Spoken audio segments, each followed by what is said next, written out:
കാട്ടിലെ രാജാവ് സിംഹമല്ല, കടുവയാണ്. അതല്ല സിംഹം എന്നാണ് നിങ്ങളുടെ ഉത്തരമെങ്കിൽ ഇതൊന്ന് കണ്ടു നോക്കൂ. Because every frame has a story. Narrated by Shams. ഫ്രെയിമിൽ കാണുന്നത് കബനി നദിക്കരയിൽ വിശ്രമിക്കുന്ന ഒരു കടുവയുടെ ചിത്രമാണ്.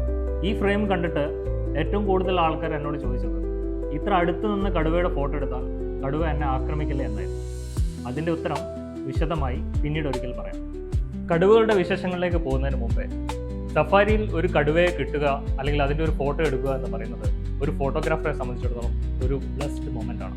നമ്മുടെ വിഷയം അതല്ല, കാട്ടിലെ രാജാവ് ആരാണെന്നുള്ളതാണ്. ശരിക്കും ടൈഗർ, കടുവയാണ് വൈൽഡ് കാറ്റ് സ്പീഷീസിലെ ഏറ്റവും വലിയ ജീവി. അതെ, സിംഹത്തേക്കാൾ വലുത്, 2 മുതൽ 3 മീറ്റർ വരെ നീളം, 300 കിലോഗ്രാം വരെ ഭാരം. തീർന്നില്ല, നമ്മുടെ കടുവയുടെ പാവില്ലേ, കൈപ്പത്തി, അത് ഏകദേശം 15 സെൻറ്റിമീറ്റർ വരെ വലിപ്പം വരും. ഇനി നിങ്ങളുടെ തലയൊന്ന് സ്കെയിൽ വെച്ച് അളന്നു നോക്കണേ. കടുവകൾ ഒറ്റയ്ക്കൊറ്റയ്ക്ക് ജീവിക്കുന്ന ജീവികളാണ്.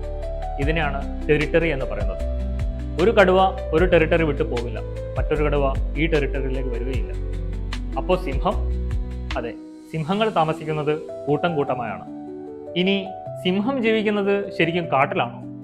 അല്ല, അവകൾ ജീവിക്കുന്നത് പരന്ന പുൽമേടുകളിലാണ്. അപ്പോൾ ശരിക്കും ഡെൻസ്ഡ് ഫോറസ്റ്റിൽ അഥവാ കൊടുങ്കാട്ടിൽ ജീവിക്കുന്നത് കടുവകളാണ്. ഇനി നിങ്ങൾ പറയൂ, ശരിക്കും ആരാണ് കാട്ടിലെ രാജാവ്?